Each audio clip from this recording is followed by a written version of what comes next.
7.000 anos atrás, a humanidade tinha uma forma muito peculiar de lidar com problemas psicológicos.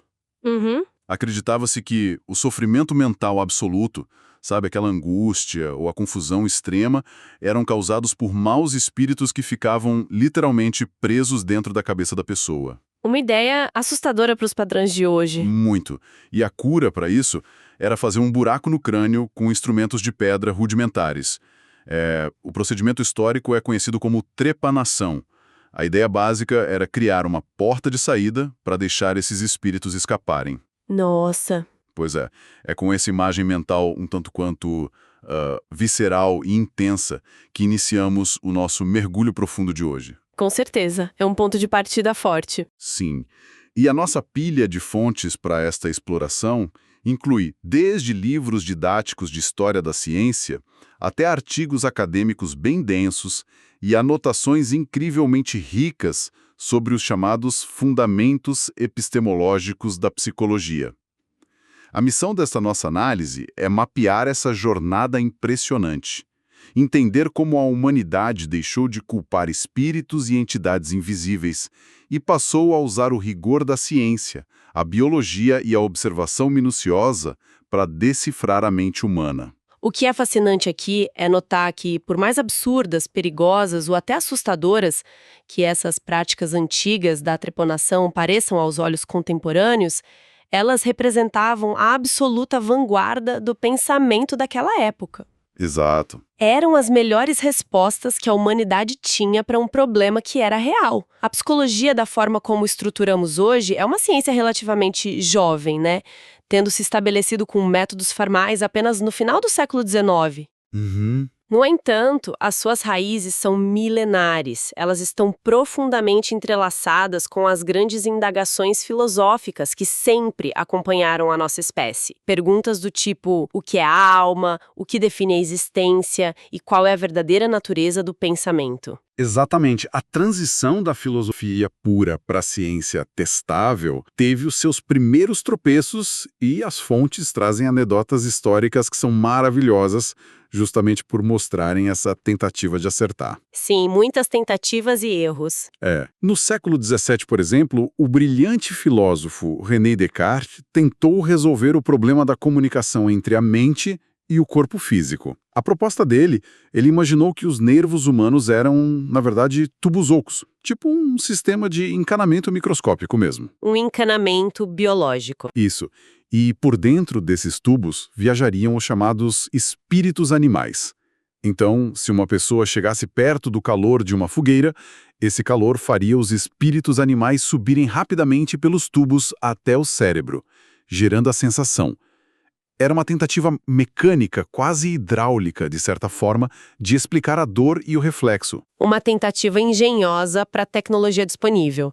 E mais tarde, avançando para o século XVIII, o médico Franz Joseph Gall tentou outra abordagem física com a freneologia. Ah, a frenologia. Isso. A premissa de Gall era de que o cérebro era composto por órgãos distintos, cada um responsável por uma faculdade mental diferente. Ele argumentava ser possível ler a personalidade, a moralidade e até a inteligência de um indivíduo simplesmente palpando o formato, as elevações e os caroços no crânio dessa pessoa. Sentindo os caroços na cabeça? Exatamente. A lógica era que um órgão mental muito usado cresceria e empurraria o osso para fora. O que, claro, a gente sabe que se provou completamente incorreto depois. Totalmente. Mas o material ressalta um ponto crucial. Embora a frenologia tenha sido descartada como pseudociência, esse desejo de encontrar uma base física, uma localização anatômica para os fenômenos mentais, preparou o terreno para a verdadeira virada empírica. Sem dúvida alguma. E essa virada empírica ganhou tração com o empirismo britânico. Pensadores como John Locke trouxeram a tese de que a mente é uma tábula rasa, sabe, uma lousa ou folha em branco no nascimento, que vai sendo preenchida unicamente pelas experiências sensoriais e pelo contato com o ambiente. Nenhuma ideia seria inata. E paralelamente a esse debate filosófico, a fisiologia entregou as ferramentas concretas que faltavam. Luigi Galvani, no final do século XVIII, fez experimentos com rãs e descobriu que a natureza dos impulsos nervosos não envolvia aqueles espíritos animais em tubos ocos do Descartes, mas sim eletricidade. Essa descoberta foi gigante. Gigante. O sistema nervoso era, de fato, um condutor elétrico. Isso mudou o paradigma, dando uma materialidade real, observável e mensurável para os processos do corpo que afetam a mente. Aqui é onde a coisa fica realmente interessante, porque surge um dilema gigantesco nas fontes. Se o corpo funciona com impulsos elétricos e respostas físicas que podem ser medidas em um laboratório, como medir a sensação em si? Esse é o grande X da questão. Pois é. A dor, a percepção de brilho, a sensação de peso, tudo isso é puramente subjetivo. É a experiência interna do indivíduo. E aí que entra um estudioso chamado Gustav Fechner. Fechner decidiu construir uma ponte matemática entre o mundo físico e o mundo mental. Ele desenvolveu a famosa equação de Weber-Fechner. E essa equação é um marco de genialidade pura. Fechner demonstrou que a relação entre a intensidade de um estímulo físico e a grandeza da sensação percebida pelo ser humano não é uma linha reta, mas sim logarítmica. Como assim logarítmica? Para ilustrar melhor, se uma pessoa segura um peso de 100 gramas, adicionar 10 gramas faz uma diferença enorme na percepção. A pessoa sente o peso extra imediatamente. Mas, se a pessoa estiver segurando um peso de 10 quilos, adicionar os mesmos 10 gramas passa completamente despercebido. Nossa, verdade. O estímulo físico exato gerou sensações completamente diferentes, dependendo do contexto inicial. E pela primeira vez na história da humanidade, a experiência interna subjetiva foi quantificada. Havia uma matemática da mente. Incrível, não é? A sensação deixou de ser um mistério poético e virou um dado científico. Essa matematização pavimentou o caminho de forma definitiva para o grande marco histórico que aconteceu no ano de 1879. Em Leipzig, na Alemanha, Wilhelm Wundt funda o primeiro laboratório de psicologia experimental do mundo. O nascimento oficial. As fontes são unânimes. Este é considerado o nascimento oficial da psicologia científica. Wundt defendia com unhas e dentes que a psicologia deveria se separar da filosofia e se tornar uma ciência empírica independente. O método principal que ele aplicava no laboratório era a introspecção rigorosa. Não era simplesmente sentar e pensar sobre a vida. Pessoas eram exaustivamente treinadas em laboratório para observar um estímulo muito simples, como o brilho de uma luz vermelha ou o som de um metrônomo, e relatar instantaneamente os elementos mais básicos dessa experiência. Como a intensidade e a duração. Isso, sem colocar nenhuma interpretação pessoal no meio. O rigor era tamanho que eles tentavam eliminar qualquer viés. Queriam apenas os dados brutos da consciência. Certo, vamos desempacotar isso porque essa obsessão por dados brutos gerou a primeira grande escola de pensamento formal, o estruturalismo. Essa escola foi liderada e expandida nos Estados Unidos pelo aluno de Wundt, Edward Titchener. O objetivo principal do estruturalismo era literalmente quebrar a consciência em suas partes constituintes mais fundamentais, sensações isoladas, imagens e sentimentos básicos. Uma tarefa, então. A analogia perfeita trazida pelos textos é imaginar um mecânico tentando entender um motor de carro. O que o mecânico faz? Ele desmonta o motor peça a peça, cataloga cada parafuso, cada engrenagem para ver como é construído. Os estruturalistas queriam criar a tabela periódica da mente humana. A ambição era enorme, mas essa visão de apenas catalogar as peças estáticas logo encontrou uma oposição intelectual feroz. E isso nos leva ao funcionalismo que floresceu na virada do século sob a liderança de William James, um dos pensadores mais influentes da história americana. William James mudou bastante o jogo. Mudou tudo. O funcionalismo argumentava que desmontar a mente para olhar pedaços isolados não explicava absolutamente nada sobre a sua verdadeira natureza. James discordava frontalmente da abordagem de Titchener e introduziu uma metáfora belíssima e duradoura, o fluxo de consciência. O argumento era de que o pensamento não é feito de bloquinhos estáticos ou fotografias sequenciais, é um rio contínuo, dinâmico e em constante movimento. A metáfora do rio muda tudo. Em vez de agir como um mecânico olhando para as peças de um motor desmontado, o funcionalismo fazia a pergunta biológica: o que esse motor faz quando está rodando?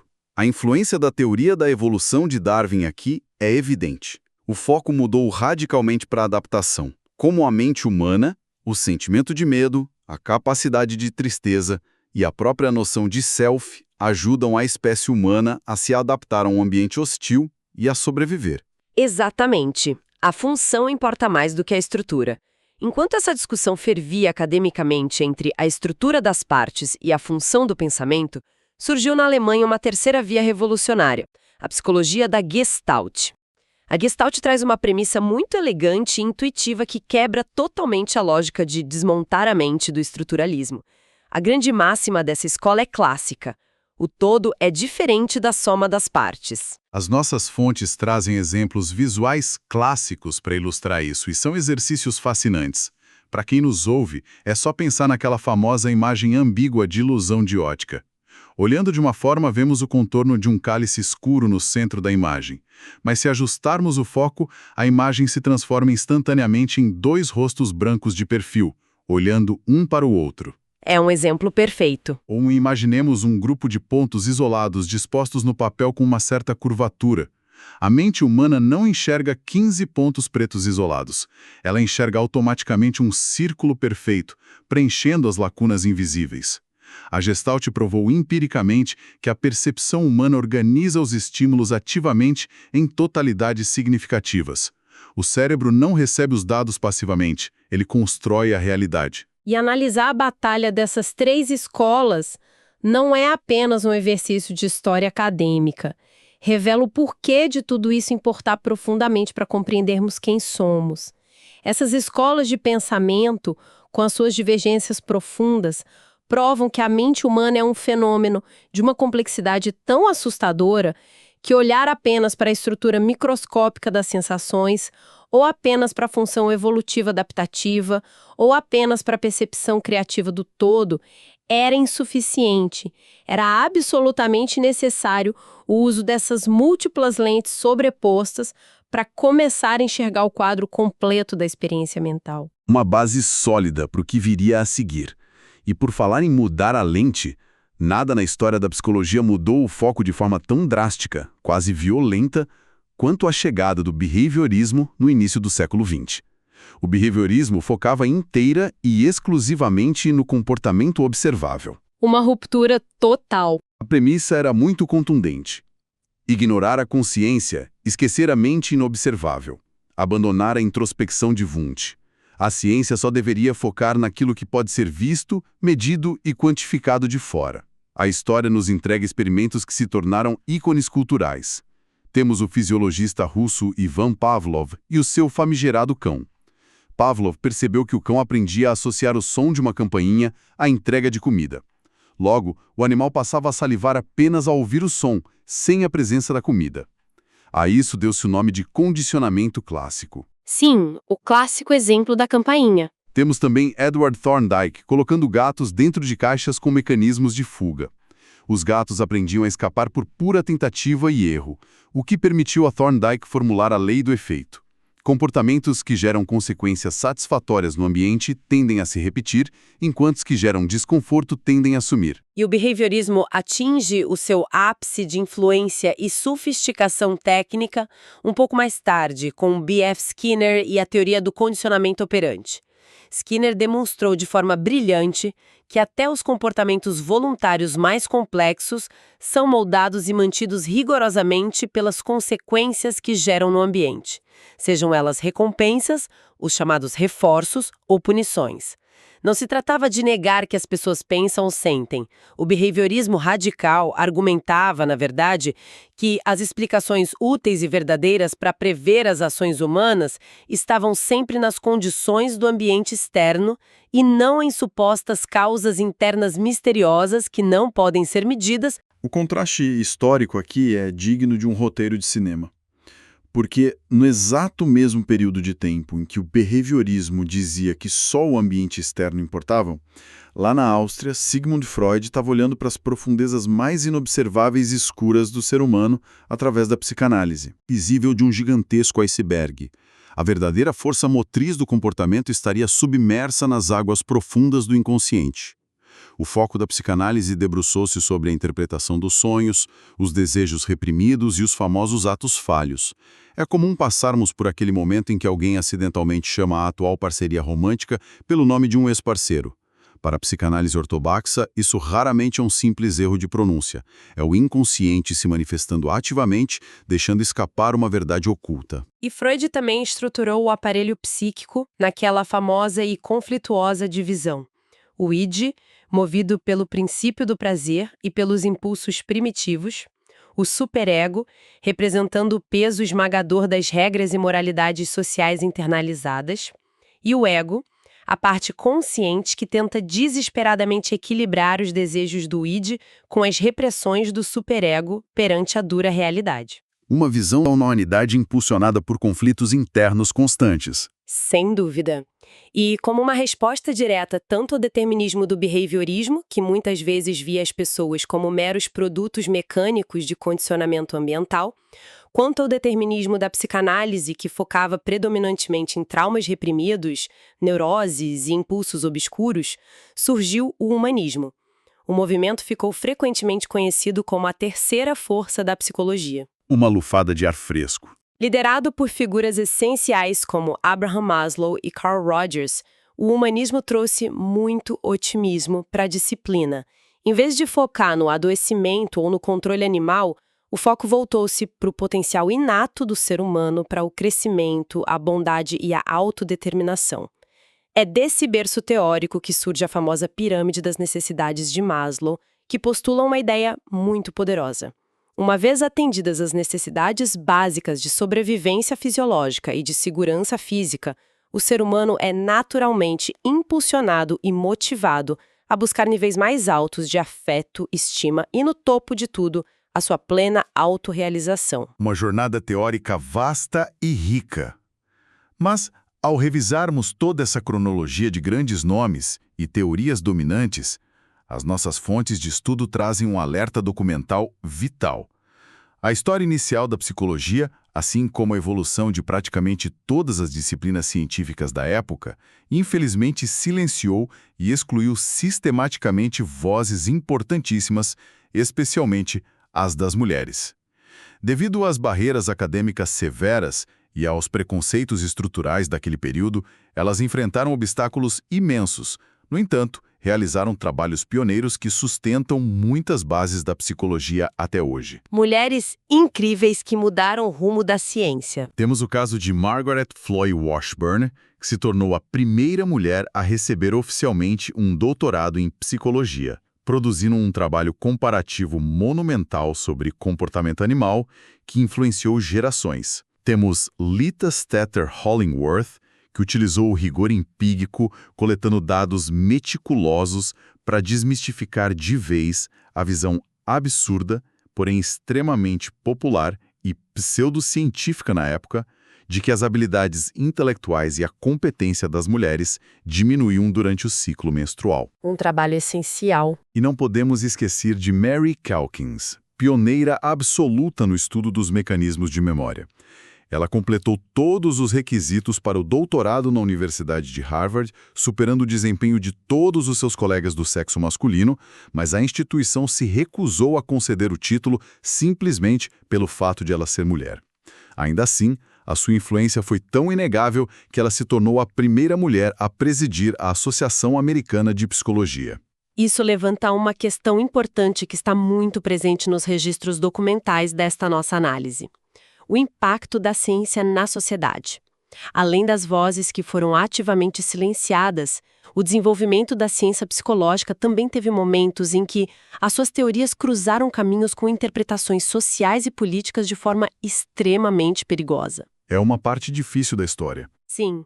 Na Inglaterra do século XIX, fortemente influenciado pelas ideias sobre seleção natural de seu primo Charles Darwin, o acadêmico Sir Francis Galton propôs a tese de que a inteligência extraordinária, os talentos e até o caráter moral eram características estritamente hereditárias. Galton não parou na observação. Ele cunhou o termo eugenia.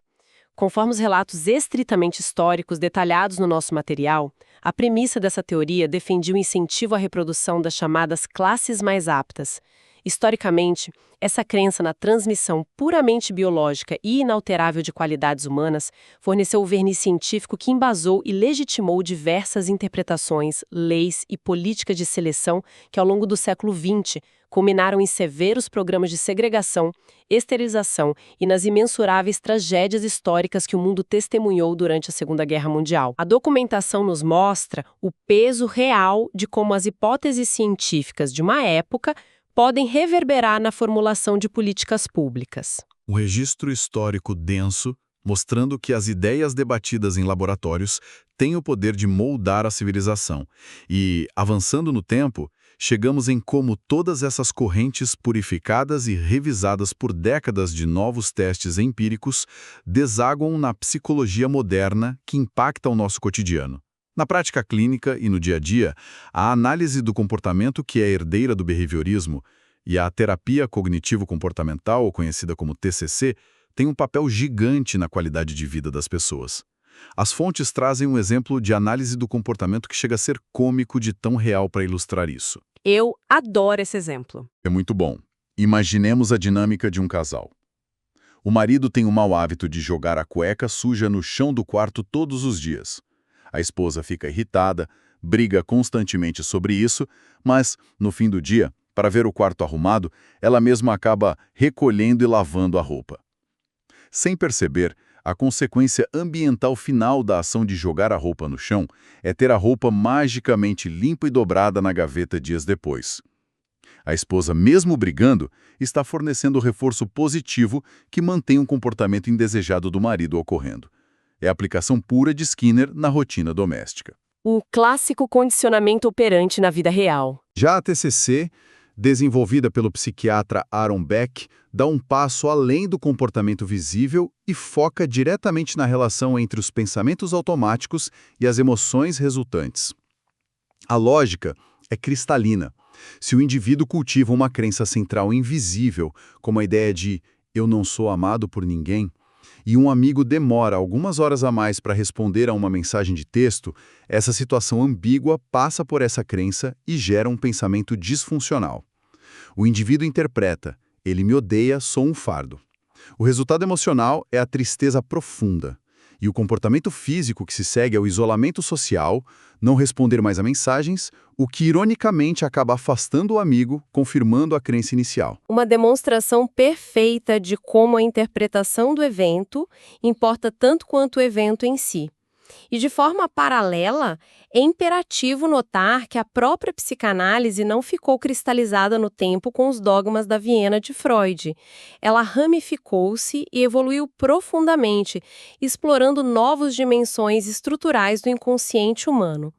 Melanie Klein, por exemplo, trouxe um foco clínico intenso para o que chamou de fantasias inconscientes e as primeiras relações objetais infantis. O termo soa complexo, mas refere-se à maneira incrivelmente precoce com que um bebê começa a internalizar e interpretar o mundo ao seu redor, relacionando-se primeiro com partes das pessoas, como o seio materno que o alimenta, antes de compreender a mãe como um ser humano inteiro e complexo. Fascinante a visão dela. Muito. E Donald Winnicott revolucionou a compreensão da pediatria e do desenvolvimento infantil, com o conceito tranquilizador da mãe suficientemente boa. A genialidade de Winnicott foi demonstrar que o cuidador ideal não é aquele perfeito que atende a tudo instantaneamente. A cuidadora suficientemente boa atende às necessidades básicas de proteção e afeto, mas permite de forma gradual pequenas frustrações diárias. São essas frustrações toleráveis que ensinam o bebê a lidar com a realidade do mundo externo e a desenvolver autonomia. E claro, Carl Jung rompeu drasticamente com Freud para ampliar o escopo da teoria com a proposta do inconsciente coletivo. O conceito do inconsciente coletivo de Jung parece coisa de ficção científica, mas é uma ideia sensacional baseada na observação de padrões mitológicos pelo mundo. Segundo ele, o inconsciente coletivo funcionaria como um reservatório, uma herança ancestral profunda de imagens simbólicas e predisposições comportamentais que são compartilhadas por toda a espécie humana, independentemente da cultura. Isso ajuda a explicar fenômenos muito curiosos. Pensemos no medo quase paralisante e instintivo que uma grande parte das pessoas sente diante de cobras ou aranhas. Mesmo indivíduos criados em apartamentos modernos que nunca viram esses animais de perto. É um medo que não tem uma origem individual clara. Exatamente. Sob essa ótica analítica, o medo não é fruto de um trauma de infância individual. É uma sombra evolutiva herdada, uma memória defensiva ancestral escrita na nossa estrutura psíquica mais básica de sobrevivência.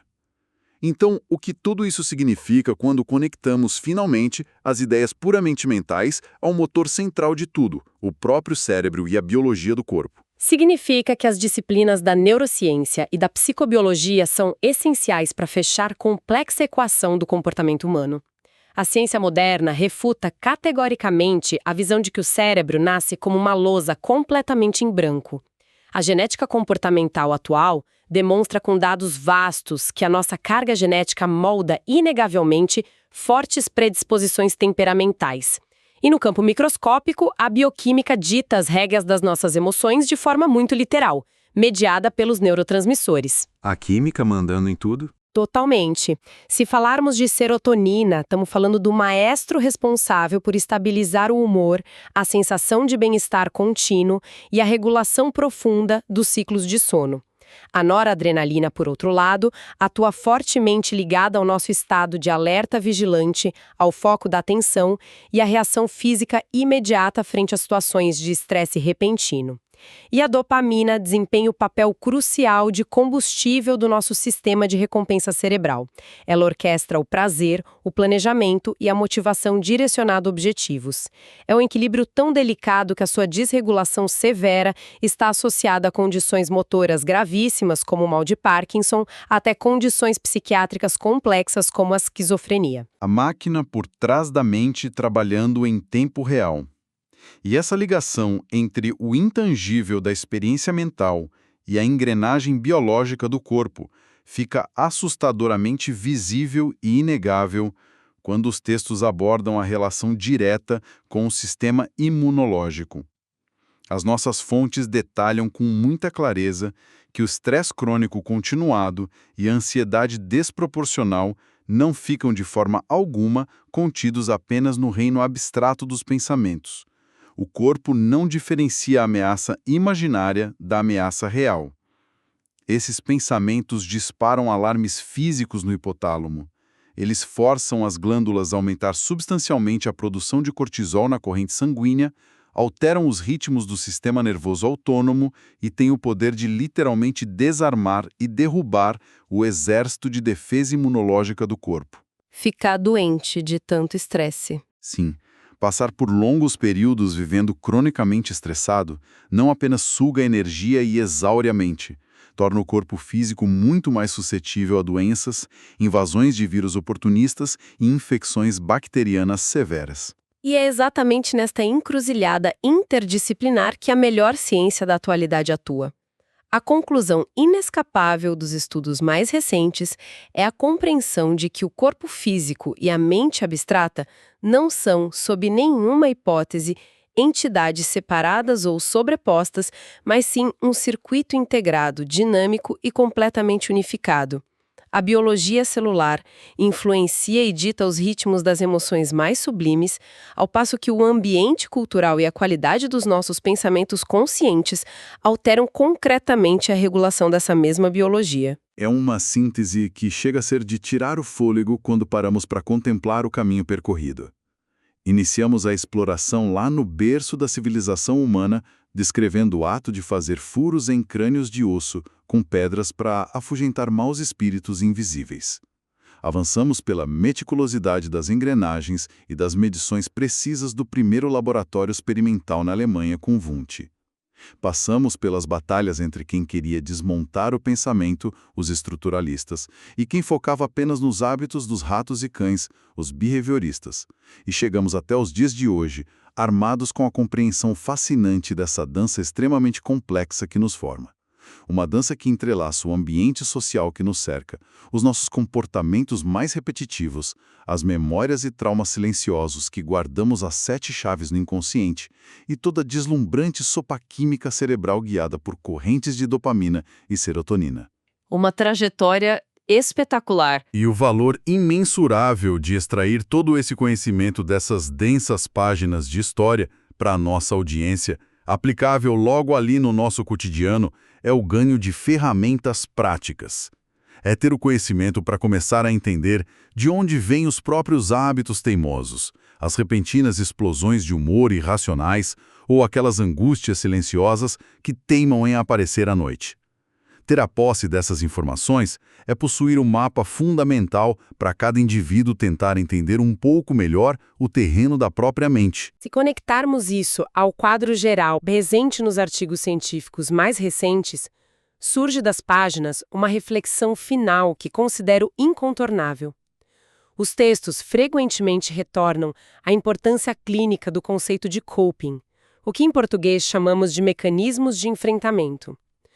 Trata-se da forma particular como o organismo elabora estratégias, conscientes ou não, para manejar, reduzir ou tolerar o estresse profundo e as adversidades do ambiente externo. Hoje, é consenso científico que a nossa herança genética nos dá certas predisposições estruturais, como tendências à reatividade ou calmaria.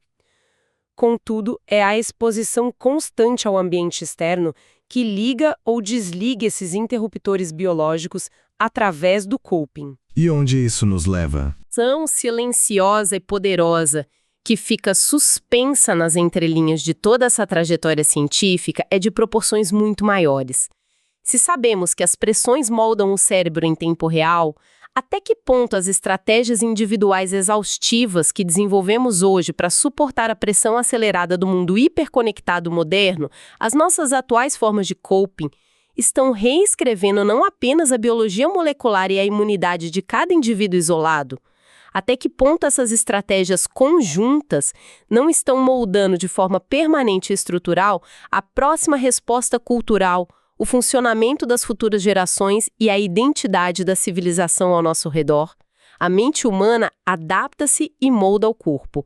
O corpo e os seus humores alteram as percepções da mente. E as ações, resultantes dessa união constante, sem a menor sombra de dúvida, transformam a arquitetura do mundo real. Uma reflexão fortíssima para assentar na memória e encerrar brilhantemente a exploração teórica e histórica de hoje. Entender o maquinário invisível e as razões por trás da conduta do cérebro humano é, sem a menor dúvida, a aventura intelectual mais contínua e complexa na qual a humanidade já se atreveu a embarcar. Muito obrigado pela companhia focada e curiosa nesse nosso mergulho profundo pelas raízes da evolução da mente, pelas grandes ideias teóricas e pelas bases do comportamento humano. Fica aqui o nosso convite aberto e entusiástico para que a nossa audiência continue refletindo, lendo os sinais e observando como todas essas fascinantes engrenagens, invisíveis mas poderosas, continuam a gerar perfeitamente dentro de si durante o dia a dia. Até a nossa próxima investigação com mais fatos e ciência.